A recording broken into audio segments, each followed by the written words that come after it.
Boussou Bangui Shombo Patrick, gouverneur de la province du Sud Kivu.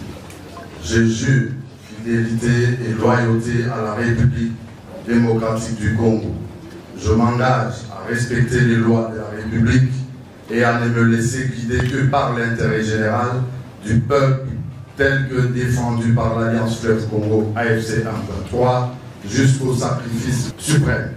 Gavana mpya wa Kivu Kusini na naibu wake anayesimamia masuala ya kiuchumi, kifedha na maendeleo aliyeteuliwa hivi majuzi na mamlaka ya FCM 23 walikula kiapo cha uaminifu Jumatatu hii katika ofisi ya uratibu wa chama hicho mjini Goma mbele ya Corneille Nangaa Yebulu, mratibu wa FCM 23 na mbele ya viongozi wengine. Alisema, mimi Boussou Bangui Shombo Patrick, gavana wa Kivu Kusini, na hapa uaminifu kwa Jamhuri ya Kidemokrasia ya Kongo. Ninajitolea kuheshimu sheria za Jamhuri ya Kidemokrasia ya Kongo na kuongozwa tu na maslahi ya jumla ya watu kama inavyotetewa na muungano wa AFC M23 hadi wakati wa mwisho wa zabiu.